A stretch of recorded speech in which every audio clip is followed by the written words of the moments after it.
Hope everybody's doing great.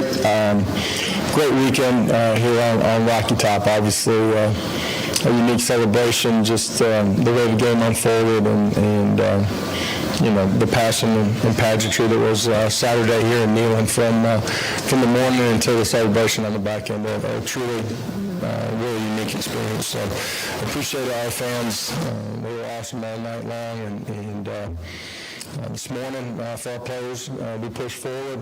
For our staff, we did it yesterday when we got back in the building. Had a really good morning with the guys. Obviously, from the outside looking in, everybody's excited about the win. From the inside, looking forward, we got a lot of things that we have an opportunity to get a whole lot better at. And the challenge for us is to become our best. We're in the early stages of that. The urgency and preparation and focus has to remain consistent. And that was the message to the players. Looking forward to getting it going here this week. This weekend will be a unique one as well. It's homecoming. We'll have a lot of former students, former players that will be back for this one. Look forward to celebrating homecoming with them. It's unique, too, that this is a celebration of Title IX, and obviously Pat Summitt and her legacy in sports and her legacy here at UT is really special, and we'll have a chance to celebrate that, too. So looking forward to that this weekend. I'll open it up.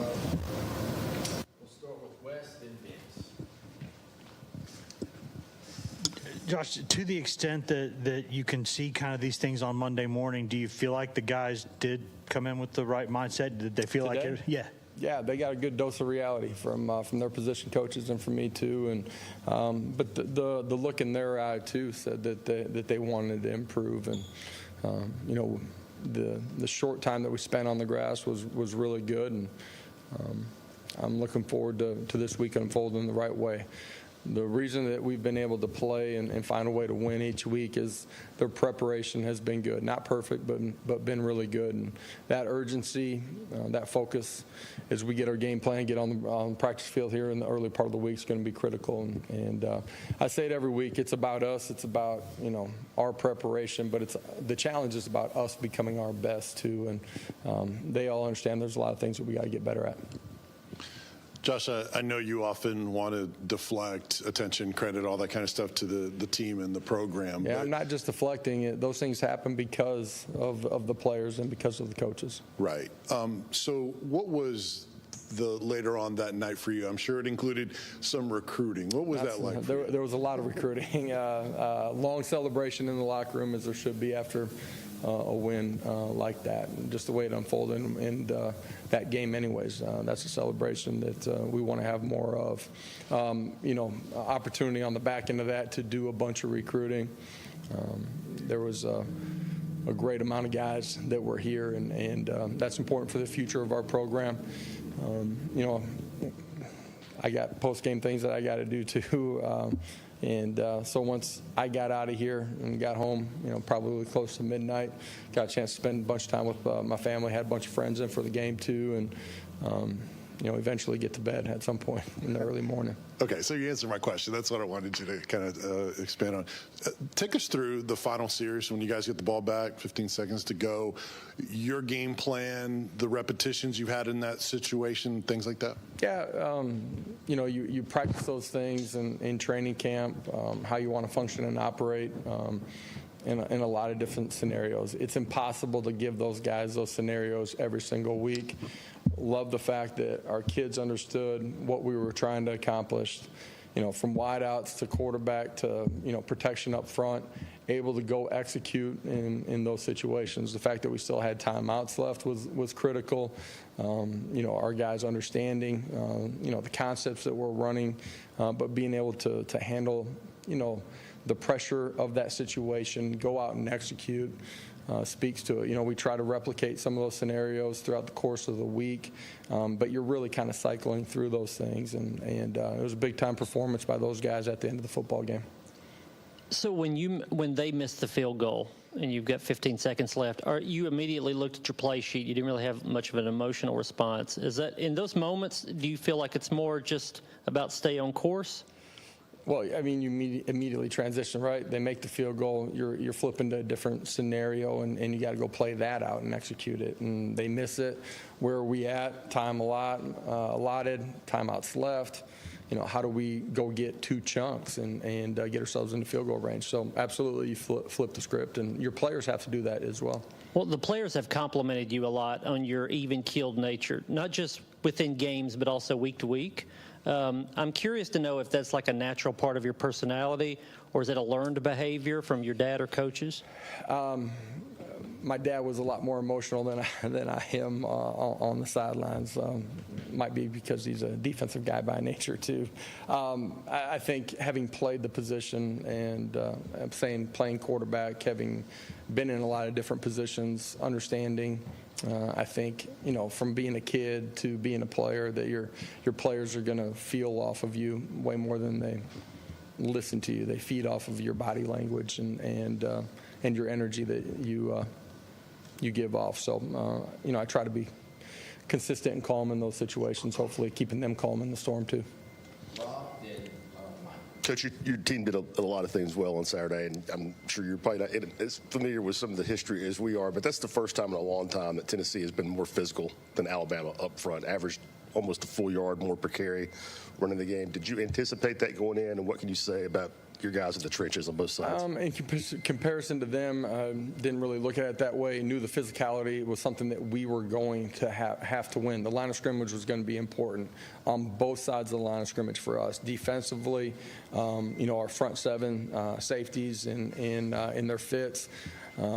Defeat blocks, get off and make plays was going to be critical. Not to let their running game get started when their backs got out in space. That's an issue.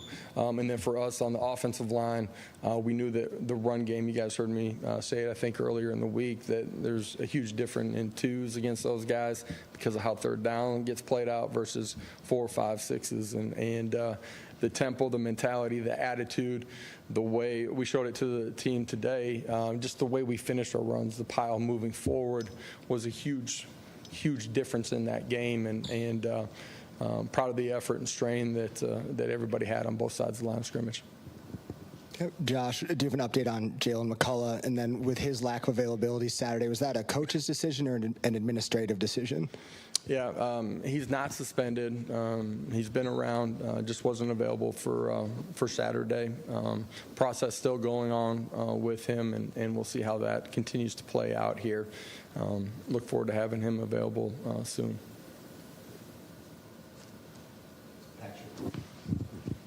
Coach, you talked about the offensive line as a group, and obviously that position has to operate collectively, but Darnell Wright, what can you say about his performance and sort of his growth over the course of the season? Yeah, Darnell did a great job starting just in pass protection. Our offensive line as a whole did a really, really good job. He was solid all night long, won his one-on-ones. I thought in the run game, did a really nice job. That was when he was in man blocking one-on-one. But some of the double teams on the right side of the line of scrimmage were, changed the way the game was played. I thought he played really solid football all night long. There's a lot of compliments that always get said about Hendon Hooker, and rightfully so. There were a couple of plays like the fumble six that didn't go his way. How about his short-term memory and his composure that really does bleed into the rest of the offense? Just talk to me a little bit about his composure as well. Yeah, great players and great quarterbacks have to be able to reset from one play to the next. There's no way you're going to go out and play a perfect game. You have the ball in your hands all the time. Eventually, it probably doesn't go your way.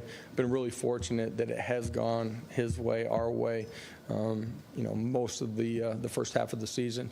The other night, his maturity, his understanding of the game allows him, when something isn't perfect, it doesn't go right, to understand the why behind it, which gives you confidence and calmness to be able to go reset and play the next play. There's no doubt that his maturity and his confidence and his ability to reset also allows the 10 other guys around him and our entire offensive unit to do that as well. You can't take that for granted. Josh, UT Martin on film, the challenges they may present offensively and defensively?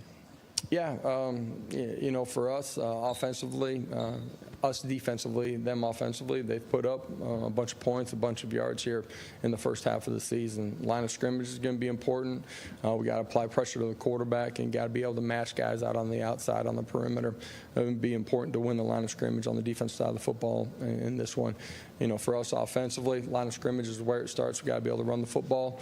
Defensively, in their structure, we got to be able to understand what they're playing, adjust to it, and then go win some one-on-ones out on the perimeter. Austin and West. Two things. After going back and watching the film, what did you think of how Brandon Turnage played Saturday? And then two, dipping out of conference this week, a game, you could get some younger kids in. How much do you try to, if you can get to that point in the game, get them in early as possible to help build some depth for this last month push? Yeah, the first question was about Brandon. Is that right? Brandon was really solid. Did some good things on special teams. Helped us get the first punt return started that we had. Did a really good job when he was in there defensively, matching things out and man-to-man. He's a really smart, intelligent player, and we have a lot of trust in him. As far as young guys playing, the other night's a perfect example. You don't know when your opportunity is going to come up. And, Will Wright's out there at the end of the football game playing his butt off. So for all of our guys, continuing to prepare, being ready for your opportunity whenever that comes. This weekend, we're going to have to play a bunch of guys. So look forward to seeing all of our guys go out and compete. Josh, I guess there's no way to give a percentage on something like this, but when you went back and watched the film of Bama's offense versus y'all's defense, how much of that stuff was just really good players making plays, and how much of it was stuff that you can watch and say could have cleaned some stuff up there? There's things that we can absolutely clean up, and that's from coverage to matching things out to understanding scramble drill. Your end zone coverage, you better match things out. It's containing the quarterback. It's making plays on the quarterback.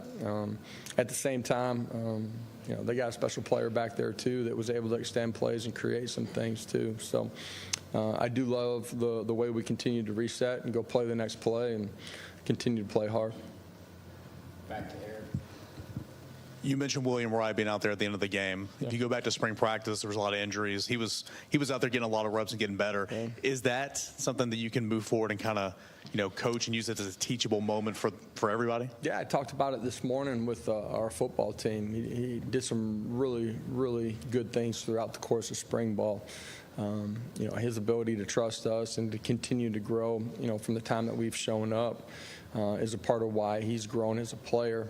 Unfortunate, gets nicked up on the back half of training camp. We had planned on him playing a lot of football for us, starting first and foremost on special teams. And, he's been banged up. It's easy to check out when you're nicked up and not be engaged in meetings and continue to grow mentally as you are rehabbing. That wasn't him, man. He was fully engaged in everything. And it's a great lesson